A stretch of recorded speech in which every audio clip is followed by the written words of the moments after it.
ఒక మేకు వాడబడాలి అని అంటే దానికి ఏం కావాలో చెప్పండి. అది ఒకవేళ మీరు గోడకు కొడితే తప్ప ఉపయోగపడదు.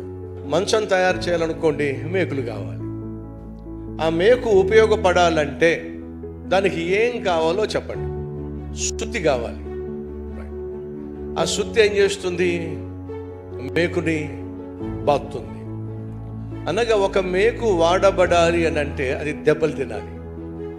అది దెబ్బలు తినకుండా ఉపయోగపడడం సాధ్యం కాదు. రూపం లేని ఒక రాయి ఉంది, అది అద్భుతమైన శిల్పంగా మారాలి అని అంటే దానికి ఏం పడాలి చెప్పండి? ఉలి దెబ్బలు. శిల్పి ఏం చేస్తాడు? ఉలి తీసుకుంటాడు, సుత్తిని తీసుకుంటాడు.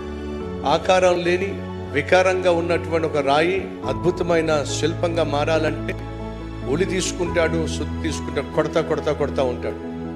ఎన్ని ఎక్కువ దెబ్బలు తింటే ఆ రాయి అంత అద్భుతమైన రూపాన్ని పొందుకుంటుంది.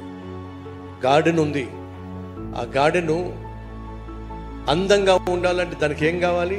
ఒక కత్తిరి తీసుకొని కట్ చేస్తూ ఉండాలి. అలా కట్ చేస్తున్నప్పుడు కట్ అయిపోతూ ఉంటుంది. అది ఆ కటింగ్ అవసరం.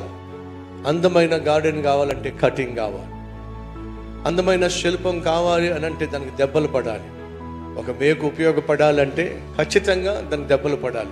ఈరోజు మీరు గాయాల గుండా వెళుతున్నా, దెబ్బల గుండా వెళుతున్నా, బాధల గుండా వెళుతున్నా, నా ప్రభువు నిర్నిమిత్తముగా ఏ ఒక్కరిని బాధ పెట్టేవాడు కాదు, బాధల గుండా వెళ్ళనిచ్చేవాడు కూడా కాదు. నీ జీవితాన్ని తన స్వరూపములోనికి మార్చటానికి, నీ జీవితాన్ని అనేక మందికి ఆశీర్వాదంగా మార్చటానికి దేవుడు నిన్ను కష్టాల గుండా వెళ్ళనిస్తాడు.